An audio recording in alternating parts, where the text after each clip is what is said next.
And Nora, I see you were able to join as well, so we almost are there with everyone.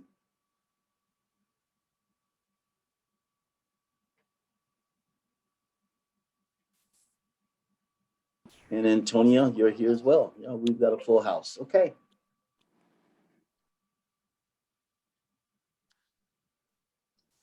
I don't see Malcolm yet. Jim, perhaps he'll Okay. come later.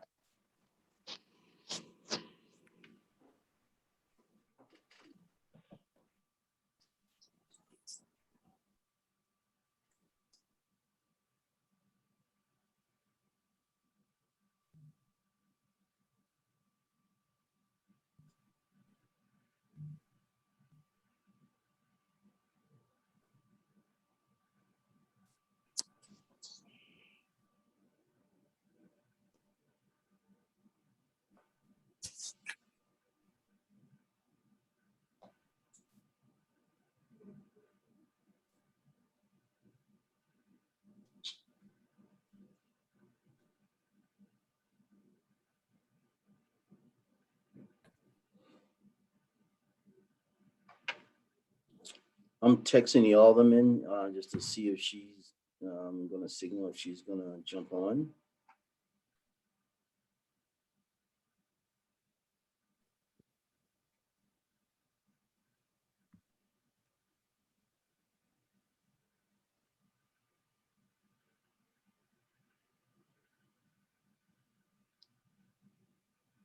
Good afternoon, everyone. Hey, Malcolm. How are you, sir? Good. Hi. Wonderful, Miss Claudette. How are you? I'm good, Mr. Crawford. How are you? I'm well. Good to see you. Good to see you. Miss Green, I see your hand is raised. Okay, I couldn't hear anything. Can you hear us now? Yes, I can. Okay. And I also just let you know, Jim, that we have an event in the Pop Court that just started. You have a what? I'm sorry. Say that one more time, Malcolm. I'm sorry. We have an event down at the Pop Court that's just started, and with some of the state people, and I might need to go down there. And I was thinking about just going live from there, or just. Do you think the alderman will be That's joining doable. that? And will the alderman be joining that today? Do you know? Yeah. She will. And the state Okay. reps and state senate president, they'll all be down there. Oh, okay. It actually started at 12. Oh, wow. Okay. Well, then that explains a lot of that. Okay. Yeah, we got to be more mindful, maybe to. And I know some of these things drop out of the sky. I work with the city, so I certainly know how that goes. But yeah, we can be more mindful to kind of be more coordinated to not have things clash with each other. So it's 12:04. We're going to go ahead and get started. Claudette, if the aldermen come in, we certainly will give them an opportunity to chime in at the end of the presentation. Happy Friday, everybody. Good afternoon. My name is Jim Harden. For those of you who don't know, I'm a deputy commissioner here with the Department of Planning and Development, and want to welcome all of our stakeholders and attendees to our July Chicago Avenue Corridor Roundtable. Today, we do have a full agenda, and usually at this time, we'll allow the aldermen to go ahead and provide some opening remarks and to greet everybody on the call. But as I understand, they are at different events this afternoon, so we will just go ahead and get going. If I can get the screen to move.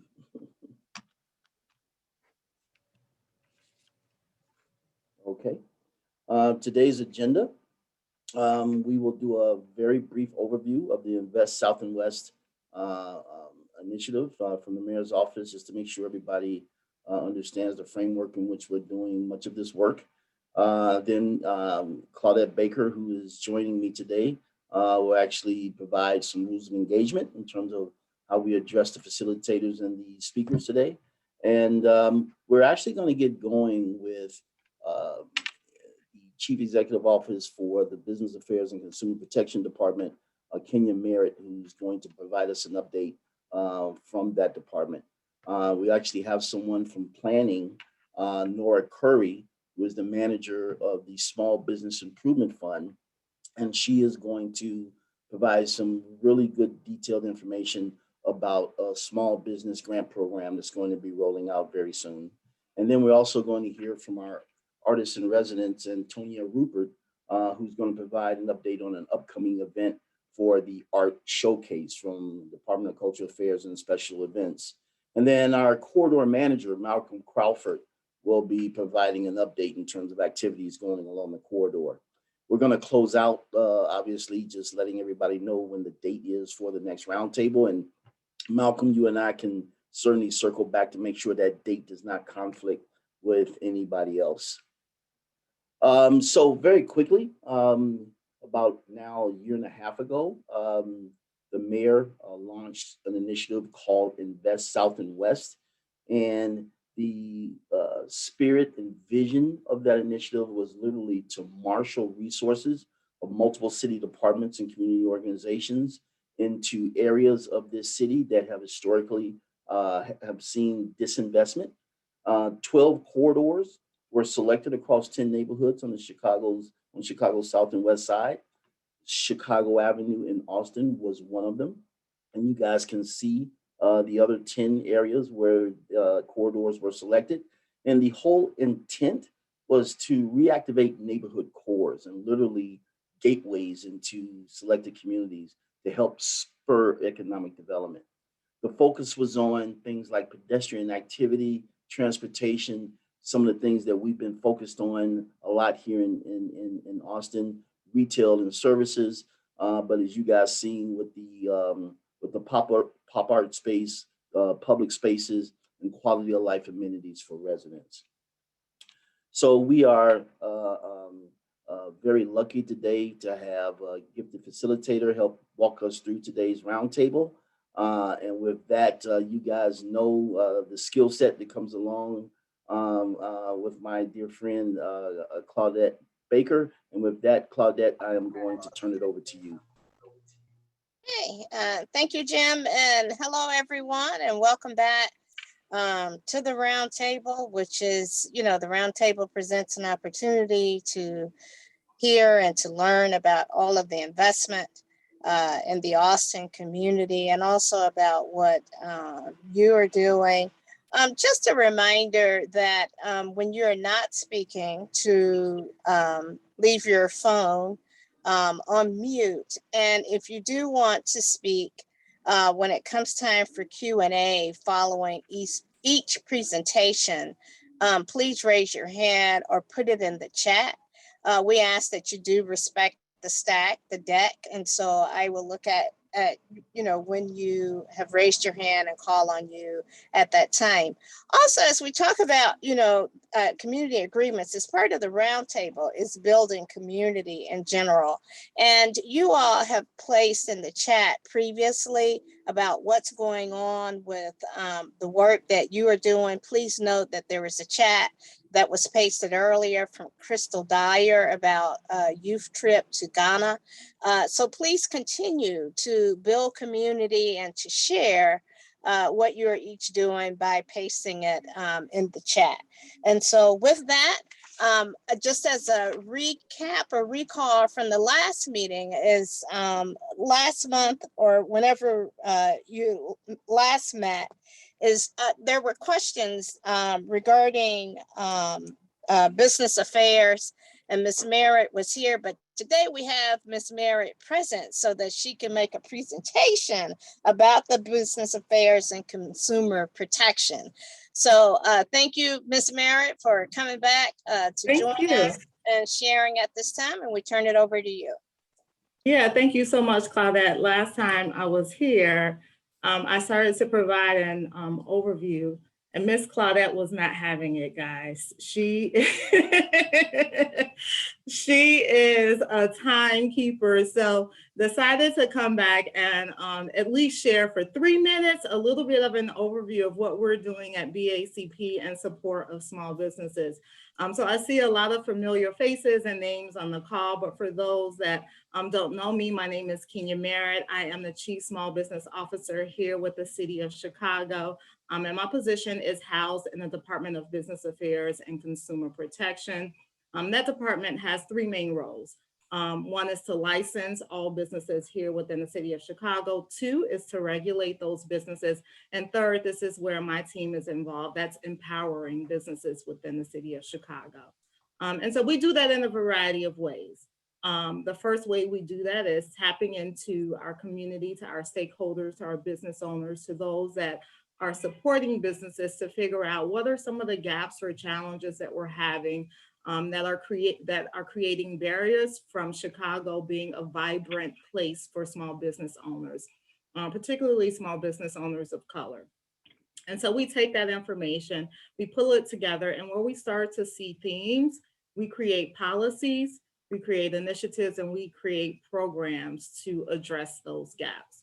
So some of the programs that we've created over the past couple of years have been our pop-up license. And so we recognize that many of our small business owners needed to test their business model, but didn't really have a way to do that within our licensing structure. And so we created a pop-up license that essentially allowed for business owners to pop into a space for as little as a day, a week, or even a couple of months to see if that space is, number one, right for them, but number two, to see if that business model works.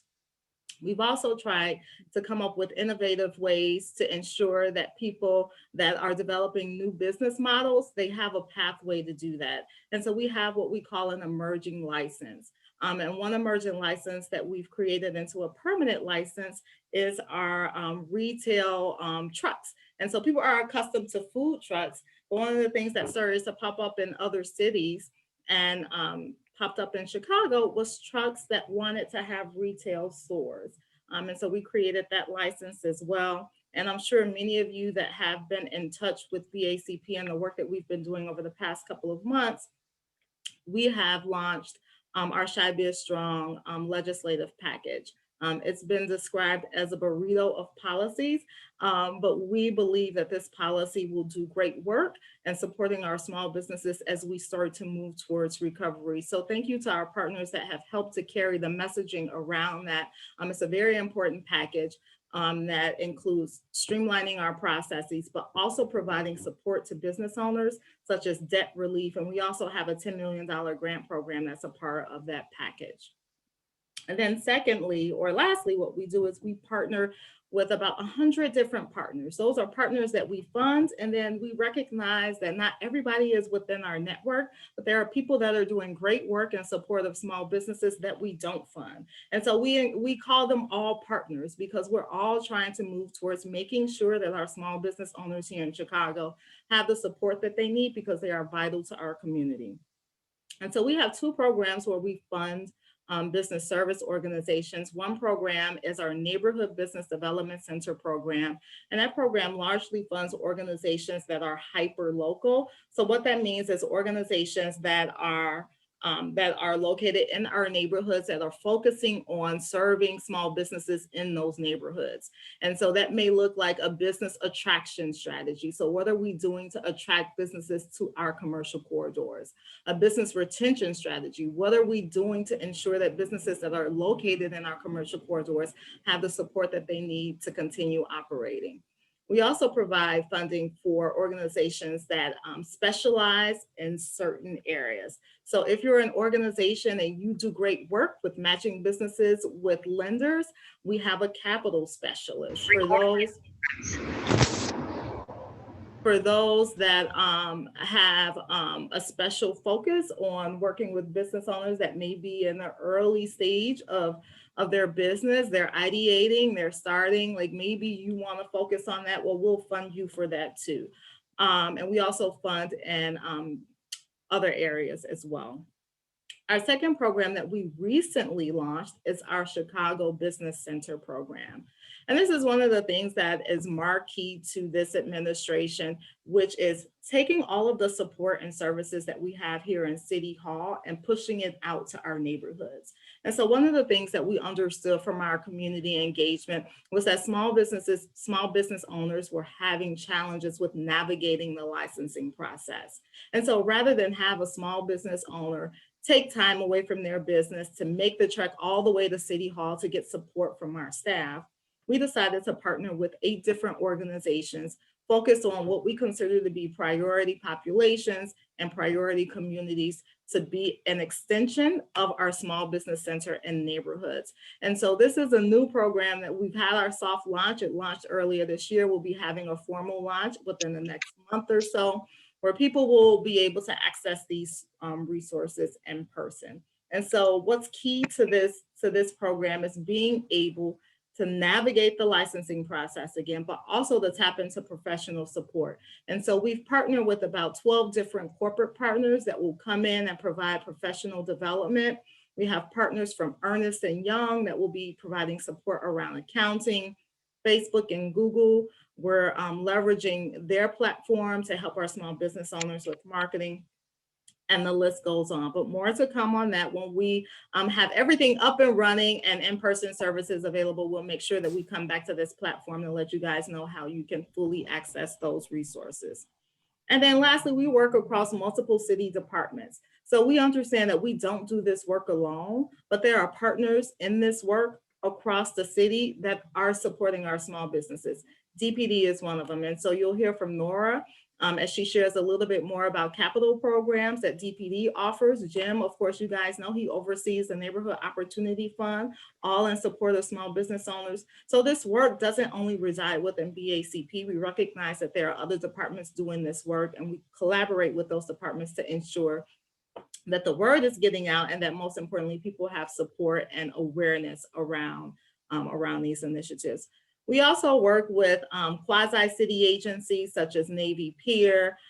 For those that may have received word from AAA-BNA, we just recently had our Artisan Market where we highlighted the Austin community and the South Shore community at Navy Pier, where local artisans had an opportunity to vend for free for a weekend. And so each weekend we're partnering with different communities and different neighborhoods across the city, giving artisans an opportunity to sell their wares at the city's top tourist destination.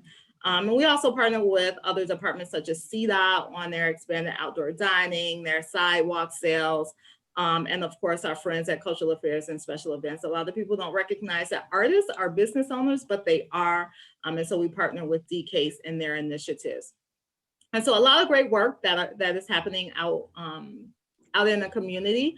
And we love to collaborate with our partners in that work, and then just ultimately just move towards the shared goal of ensuring that Chicago creates the best ecosystem of supports here for our business owner. And then just lastly, in the spirit of sharing, as Ms. Claudette shared at the top of the hour, we will have our Small Business Expo, which is absolutely amazing. It takes everything that we have here at City Hall. We typically have it at city colleges across the city, but we're doing it virtual this year. And our keynote speaker will be Andy Zopp. She is a managing partner at Cleveland Avenue, and she will be in conversation with Commissioner Escareno, who is the lead of our department. So be on the lookout for that. That is July 22nd. I'll also be hosting a workshop, so be on the lookout for me doing that as well. And I'll put the information regarding that into the chat so that you can check it out yourself. Claudette, did I do okay in terms of timing? You know, you're just the best. Okay, awesome. Thank you. Thanks, everyone. If you have questions, just put them in the chat and I'll address them. You had lots of time to do it. Are there questions for Kenya? And there's a lot of information, so she will put in the chat the Small Business Expo that's going to be happening on July 22nd. And I don't see any questions in the chat. I don't see any hands raised. Kenya, are you going to be here for the remainder of the meeting? I will be here until the end. Okay. So if there are questions that come up, then we can go back to that. In Ms.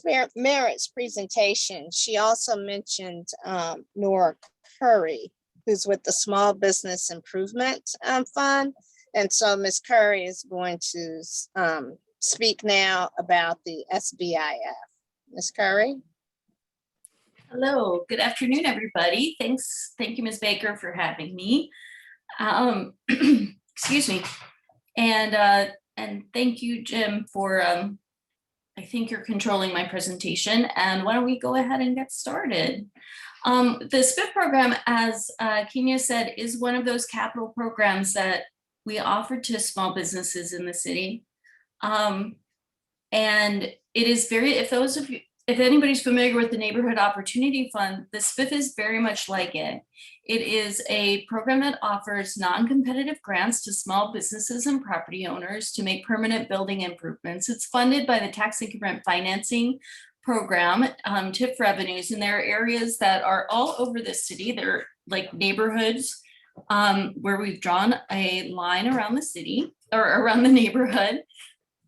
They're called tax increment financing districts, and the Spiffs just lie within them. They are funding programs. There are 84 of them all over the city. And each month we open several Spiff districts that have available funds for 30-day periods and offer applications. Next slide.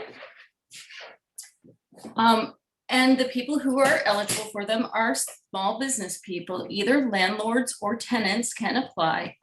New or existing businesses can apply. And commercial or industrial businesses can apply. Property owners must be located in the TIF district where the Spiffs are available while the Spiffs are open.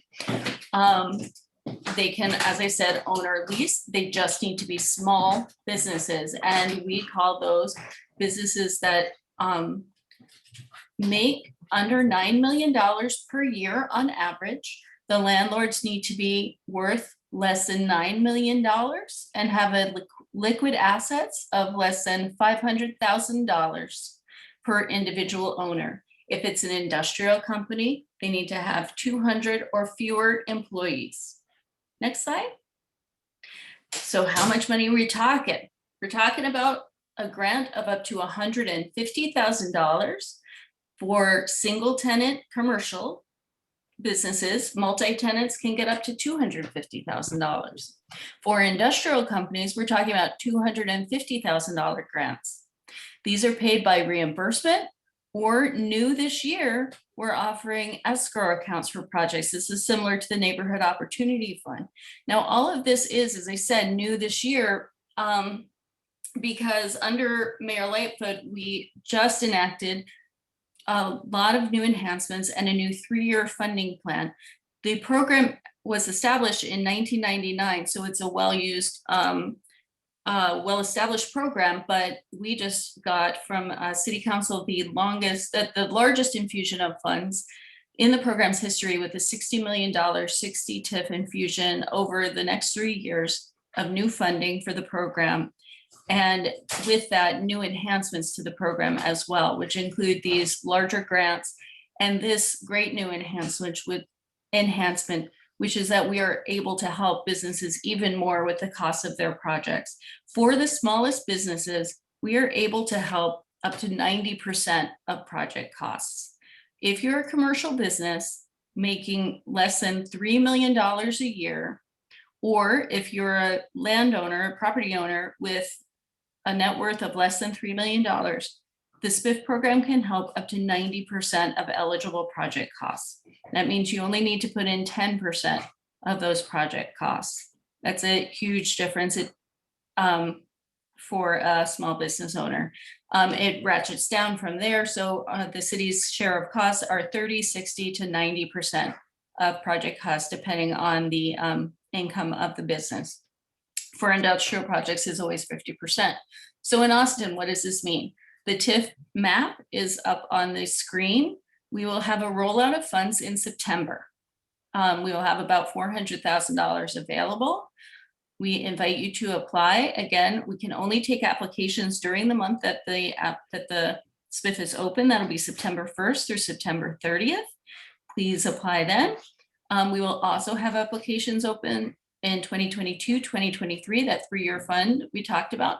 You can see the Invest Southwest area outlined in yellow. That is a priority all over the city, as you well know. And what that means for us, we are a non-competitive grant, so we're not selecting our applications. If you qualify for this project and for this program, and you meet all the criteria, then you will get funding as long as funding is available. But if we have more applications than we have funding for, we do a lottery to decide what order we will review the applications in. We will review the applications in the Invest Southwest corridor first. So to register for we will have a webinar when the application opens. That'll be September 1st. You can go to our website, chicago.gov/spiff, and register on our rollout calendar. And you can also find your address on our website as well to make sure you're in the TIF by going to the same website and checking eligibility. We'll actually also be out in the community next week at Sankofa. Malcolm is hosting an event, and I don't think I put that in the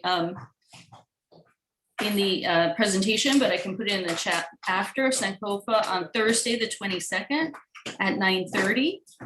We'll be making a presentation, and we certainly invite people to come out to that and talk to us about the SPIF. Thank you, Jim. If to check your address and make sure that you are in the SPIF, or to find out if you're in another SPIF, this one happens to be Madison in the example, go to chicago.gov/SPIF, enter your address in the search, and it'll pop up and tell you not only what SPIF you're in, but when it's open and who your agency is that can help you with the application. Just to go on, we can talk a little bit about what businesses are eligible for SPIF. Most businesses really are eligible for SPIF. It's easier to talk about who's not eligible. We can't help residential businesses or home-based businesses. Also, online businesses are not we can't help you because you gotta have a brick and mortar business for us to actually do rehab on it. It's a rehab and a repair program. Can't help chain and franchise businesses, liquor stores, tobacco, hotels, motels, churches or places of worship. However, if you are a church, we can help with the commercial side of things. If you have like a retail or childcare business that's separate from the church, that's not part of your worship area, we can work with you in that. Next slide. The kind of improvements we're talking about would be facade improvements, HVAC, ramps, plumbing, electrical, that sort of thing. As Jim has said before, if you can turn out, sorry, my dog is barking. If you can turn over your building and anything falls out of it, the things that fall out, we can't fund. The things that stay in, we can. If it stays on the building, we can fund it. Next slide. So which means the things that aren't eligible, new construction, we can't fund, but equipment, we can't fund. Planters, landscaping, fencing, anything outside the building, anything you would walk away with when you move out of the building, we're not going to fund. And then here, the contact information, my email is right there, and I will put my phone number in the chat. And then the program, the day-to-day project management is done by an administrator called Summer Corps. They also work on the Neighborhood Opportunity Fund, and their contact information there. We do have 2 people there who speak Spanish, if that's something anybody needs. They're happy to work with you in Spanish, and one of them is there on the page. And we're eager to talk with anybody about their application and answer specific questions as well. And thanks so much for giving me the opportunity to be with you today. And I'm happy to take questions if there's time for it. So there is, thank you, Ms. Curry. There's a question in the chat as to whether or not past ISW or NOF recipients can apply for the SPIF. Yeah, so what we can do is you can certainly apply for NOF and SPIF at the same time. And so NOF, I know, is opening again in August, and we encourage you to apply for both at the same time. And then you just have to decide when you get one or the other, which one you're going to work with. If you received NOF in the past and you have finished the program, the project that you worked on, if it is 3 years past, you can absolutely apply and it doesn't have any effect. You can apply for Spiff. You shouldn't do the same project. We don't want to pay for the same thing again, but if it's a new project, if it's different, you can apply for the same property. If it is not 3 years, 3 years is kind of the magic time frame for each program. If 3 years has not passed, if it's maybe a year later, what will happen is the programs offset each other. So if you got NOF for say $100,000, then for Spiff, you would only be able to get $50,000 more. You could only get the maximum that Spiff would allow. On the other hand, had you gotten Spiff for the maximum $150,000 and you applied for NOF, you could only get $100,000 in NOF. NOF has a higher grant. So they kind of, what's the word I'm looking for? They take away from each other. They balance each other out. Thank you. Are there other questions for Ms. Curry? And I don't see any hands raised. I don't see any mics open. So thank you. And Ms. Curry has pasted her phone number in the chat. And just as a reminder, is that the Spiff will have $400,000 available in a non-competitive process starting September 1 through the 30th. So thank you, Ms. Curry. And with that, we have Ms. Rupert with us again. So Ms. Rupert, we turn it over to you to talk about the Austin Art Showcase. Thank you so much, Ms. Baker. Thank you all for having me share again today.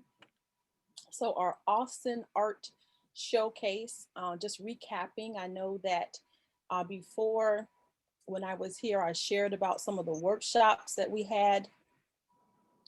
And now we're in phase 2. And so our art showcase kicks off August 14th from 11 to 4 p.m. The entire exhibit can be seen through September 30th.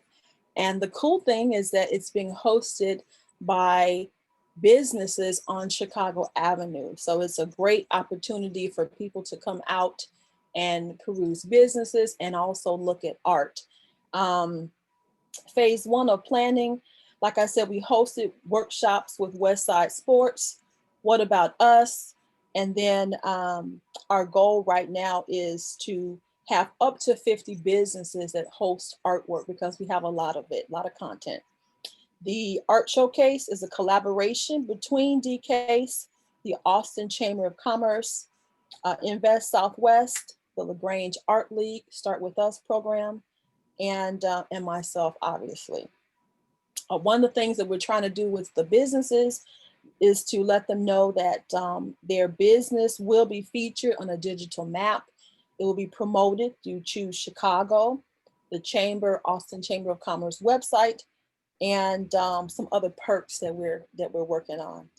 We're looking for businesses, and so I am going to leave a link in the chat for all of the businesses that might want to participate. I have met with quite a few, and I feel the love, and I'm really appreciative of that. We're looking for volunteers to be tour guides, to meet people and just welcome them and show the artwork that's going to be in the businesses. We also need your help to amplify what we're doing. You know, bring your family, bring your book club, bring your folks to the art showcase and support. And so that's where we are with the art showcase. Again, August 14th is our kickoff from 11 to 4 on Chicago Avenue. And I just appreciate the opportunity to share with you. If there are any questions, you can, let me know. Questions for Ms. Rupert? And she is going to paste in the chat some information about the Austin Art Showcase. Just as a reminder, they're looking for businesses, and also if you're interested in serving as a volunteer tour guide, to let her know. So I don't see any hands, any questions in the chat. So with that, we've got Mr. Crawford, who's in the field somewhere today, having some fun. So Mr. Crawford, tell us what's going on. Yes, hi, I'm Malcolm Crawford. I've traveled back in time to my younger self. Forgive me, but Malcolm is currently at the, I believe it's the Mandela Community Awards right now, being hosted on Chicago Avenue in Lockwood at the Pop Courts. And he is representing on behalf of us as the corridor manager. So he apologizes that he cannot be here, but I will be here to give you all updates. Excited about what's happening. As you can see here on the screen, we have the 33rd annual Say No to Drugs and Stop the Violence Parade. We are so excited to be partnering with Dr. Lockhart and the Arthur Lockhart Resource Institute to host this parade, just to really combat all the, the negative media and things that have been going out. We want to do something positive. It's definitely going to be involved around youth, and we want to showcase the businesses in the corridor and have them as vendors in this event. So this event, as you can see on the flyer, is going to be July 31st, starting at 10 a.m. And you can see that the starting location will be at the Healing Temple, which is located at, I believe on the flyer it says 4941 West Chicago Avenue. So we have that going. And some other things that we have going is please mark your calendars for the annual Austin Power 5K. Just more good news, more good things coming to the corridor. I believe this is going to be September 25th. So mark your calendar. I believe that's the 4th Saturday in September. We are working on some promotional items and promotional materials, so please stay tuned. Look at our newsletter. We will be releasing that information here very soon for people to get involved. If you are someone that wants to get involved, or if you know anyone that wants to get involved around the planning for the 5K, we are having meetings at the 15th district, and I believe those are going to be every Wednesday leading up until September. So, anyone that wants to get involved, I'll put some information in the chat, and you can reach out to me directly, and I can put you in touch and give you more information on wanting to get involved. Another thing that we have going, and I don't believe we have a slide for this, Jim. I don't think I sent one over, but we have another business opening up in the Soul City corridor. Marcel Jackson has opened up the Dream Team office suites, and these work as this works as get the language that he used, but office space for entrepreneurs that don't have brick and mortar locations. They can now have a mailbox location, and I believe he has 60 mailboxes. And so technically we'll be having 60 more businesses coming to the corridor. They won't be brick and mortar, but just so much positivity going on. And like I said, Malcolm, he wishes he could be here, but he is representing us as the corridor manager at the Pop Courts right now. So that's all the information I have. If you can allow me some time to put some flyers in the chat, and if we have time for questions, I don't mind answering those. Thank you. Any questions?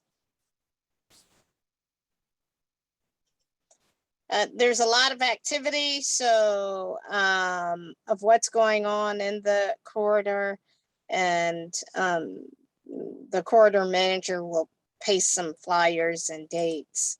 There is a question, where was the business space of those 60? I believe this is in reference to the 60 mailboxes. Is that right, Ms. Jordan? Can you open up and, okay. Okay. Yeah, I believe that's right next to the Roasted Leaf. The address should be 5923. Forgive me if I'm wrong, but I know the address for the Roasted Leaf is 5925. So it's the building to the right of it.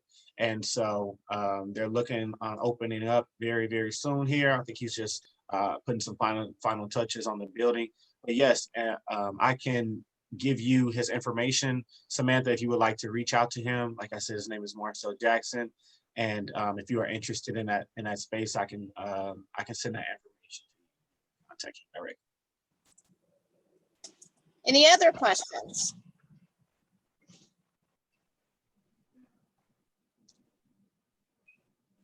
So I don't see any, and Mr. Harbin, I think we're at the end. I didn't see the alderman come in.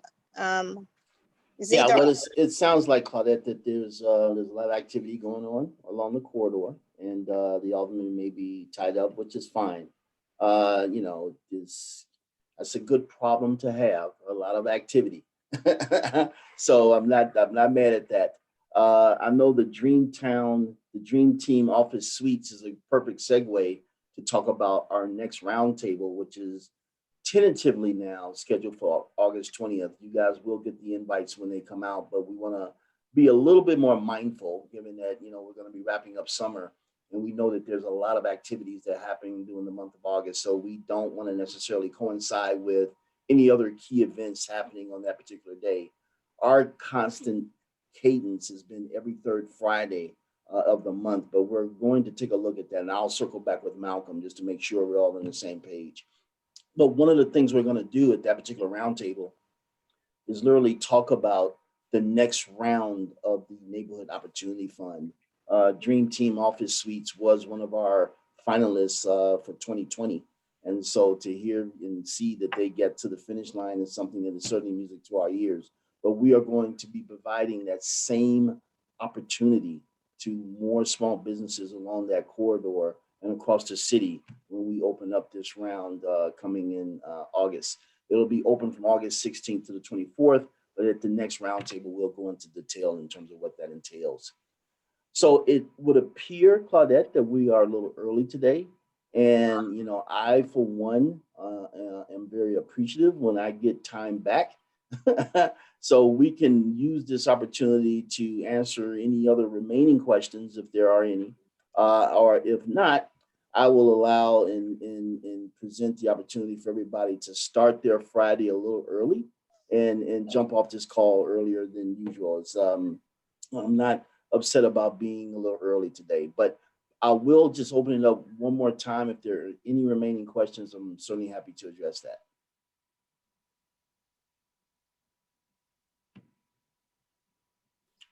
I don't see any hands. Okay. And I don't see anybody unmuting themselves. All right. Well, listen, everyone, have a great Friday. Play as hard as you work. And I look forward to seeing many of you sooner than August, but certainly back in August 20th when we get back together. Have a great weekend. And Claudette, thank you so much for your effort. We love you. Thank you. Okay. Love you back. Okay. Great day, everyone. Bye, Bye. everyone. Okay. Have a good Bye-bye. weekend. Bye-bye. Bye.